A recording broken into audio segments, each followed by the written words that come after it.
The roundhouse kick is a key skill in many martial arts, so you may want to make exercises that enhance the strength and power qualities of this kick a key priority on your strength and conditioning routine. As a skill, the roundhouse kick has received a modest amount of attention in the sports science literature. Using this information and information about other sports, it is possible to make an informed decision about the exercises which would be your best use of time. Before going through some of the exercises and information, first to address some common sense points. Firstly, the best way to improve your kick is to kick regularly. No matter the level of competitor, throwing a large volume of kicks on pads, bags or paddles will always make up a critical aspect of training. Repetition will be an effective way of improving your speed, power and endurance specific to the kicking action. Secondly, if you are competing in a combat sport with rounds 2 minutes or longer, endurance is generally going to be more important than strength or power qualities.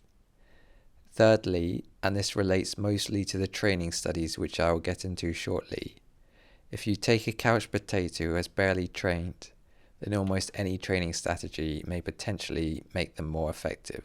Conversely, if you take an athlete peaking, such as Usain Bolt breaking the world record, then from there almost any training strategy will make him worse or get injured, perhaps by a margin that looks insignificant to the average person, but by a meaningful amount to a sprint coach. So to work out some of the key joint actions which you should be looking to strengthen and make more explosive, I'm going to refer to a biomechanics paper from a university in Queensland, Australia, which compared kickers in Muay Thai, Taekwondo and Karate. In addition to that, I will refer to my own interview with Dr. Yesis, an esteemed sports scientist who I interviewed on this channel. I think it'll be easier to talk through this with people kicking on screen at first. To look at the non-kicking leg first, the movement starts with the kicker rotating on the ball of their foot. From there, sometimes there is a jump from the non-kicking leg. This could verge on a different technique, but you'll generally find even if the non-kicking leg doesn't leave the ground, it at least extends and straightens whilst pivoting on the ball of the foot. The extension of the non-kicking leg may sound like an unnecessary bit of trivia, but as was stressed by Dr. Yesis when I interviewed him, and is stressed in the biomechanics paper, this extension of the non-kicking leg is a significant contributor to the overall force production of the kick. Focusing on the non-kicking leg, Dr. Yesis compared it to a jump movement, with extension of the ankle joint, knee joint and hip joint. Therefore, in order to make this aspect of the kicking action more powerful, looking at the research on vertical jump will likely pay dividends. Focusing on the kicking leg, the leg abducts and raises away from the body as the hip flexes and the knee is raised. Once the knee is raised and in position, the final joint movement for the kicking leg is for the knee to extend towards the target. In the biomechanics study, they find that rapid knee extension of the kicking leg is a more significant contributor to force production in Taekwondo athletes and Karate athletes, whereas it's less pronounced in Muay Thai. The technical way they describe the contribution of the non-kicking leg is to describe vertical displacement of the center of mass.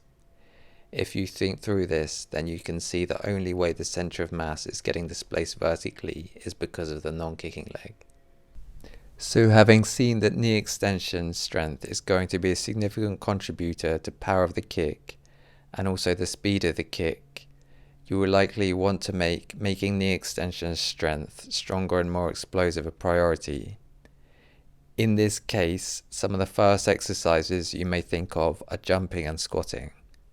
Whilst these exercises are likely good for the non-kicking leg, there is considerable reason to believe they will have minimal effect on the kicking leg.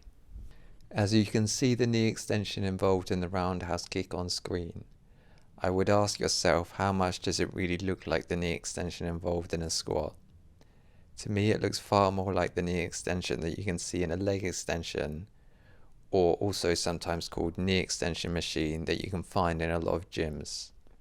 The distinction between the knee extension involved in a squat and the knee extension involved in what you could call a leg extension machine is important because a number of studies have found very different regions of muscle growth and different regions of muscle activation with these two exercises.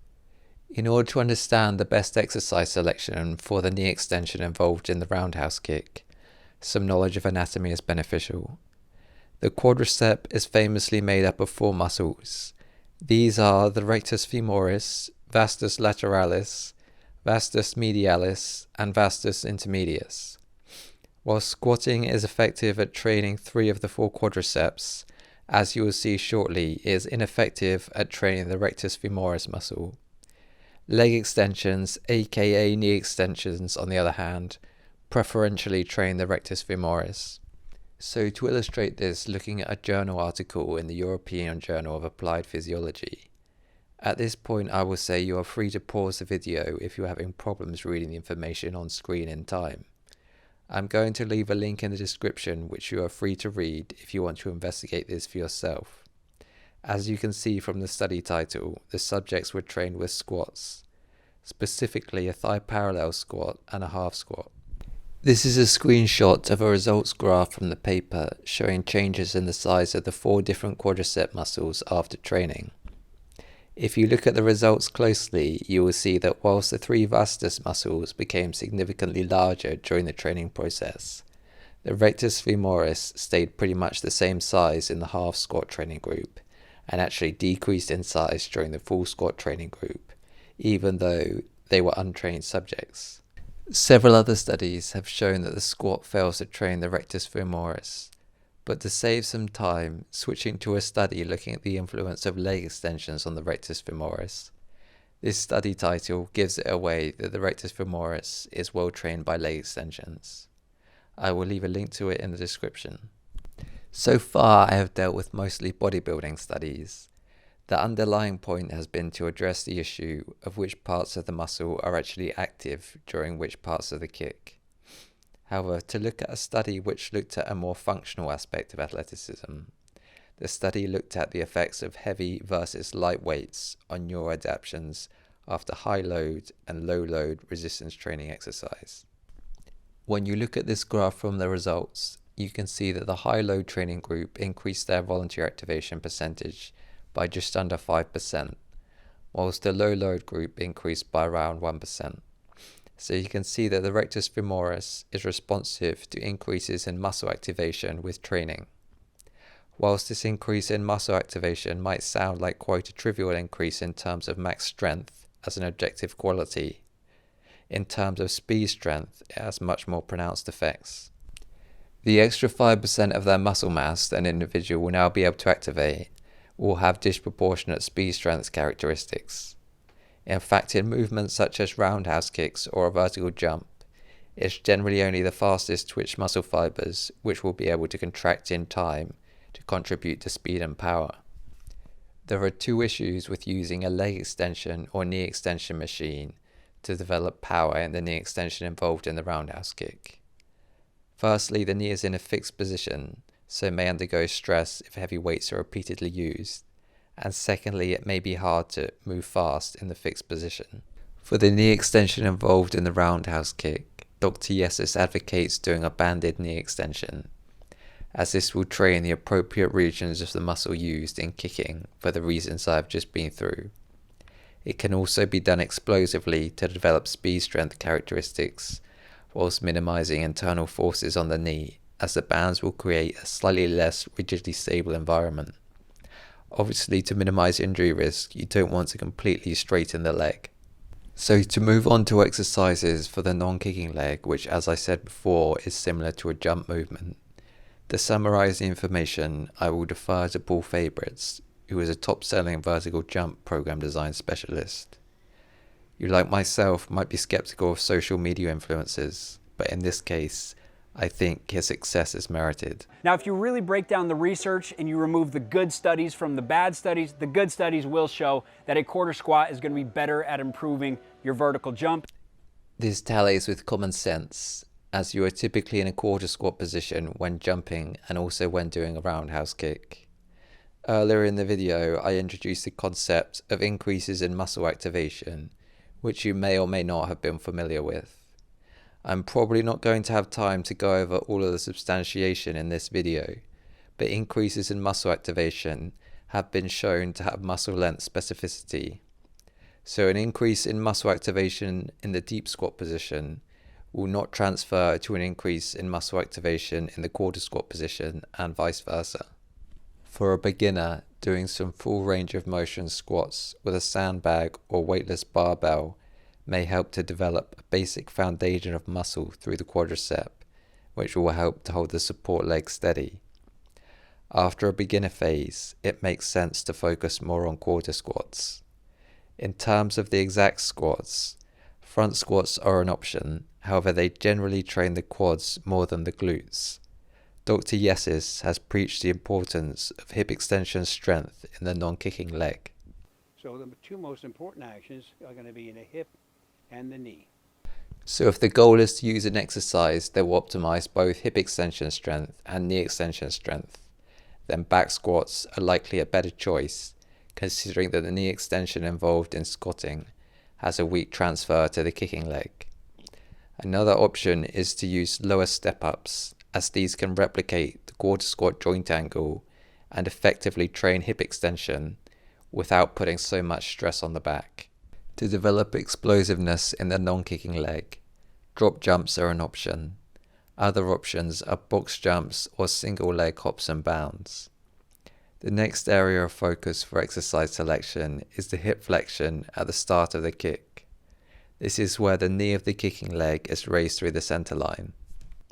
There is considerable reason to believe that in terms of sprinting and kicking, the hip flexor muscles may be some of the most underrated muscles in strength and conditioning.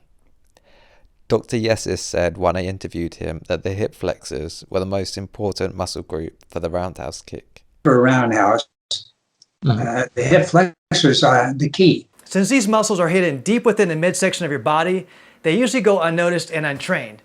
Larry Van Such, who you saw speaking there, is a sprint coach who has coached national high school champions, NFL players, and Olympic athletes.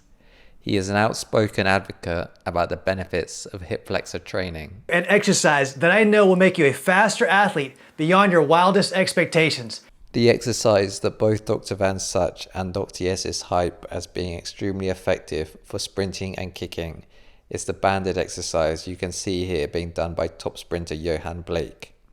Hanging leg raises will train the hip flexors to an extent, as will sit-ups. However, by doing single leg exercises, you switch the limiting factor to the muscles in the hip rather than the abdominals. For a slight twist on the standing knee drive, the sitting variant would also work. So there you have it. The three main force generating joint actions are going to be hip flexion of the kicking leg, knee extension of the kicking leg, and knee and hip extension of the non-kicking leg. One thing to note is I have mostly assumed that you're in striking range or very close in this video. There are ways to get into range creating more power. An additional supplementary exercise which you may want to consider is banded hip abduction, which will help with kicking to height along with stretching. One final exercise that could be done is kicking with bands. The setup being used here by Tawanchai is good for training the rotation of the pelvis, which is hard to recreate in isolation. For more details on the pairing of strength with technique, see my other video on resistance bands, and on that note, I will conclude this video.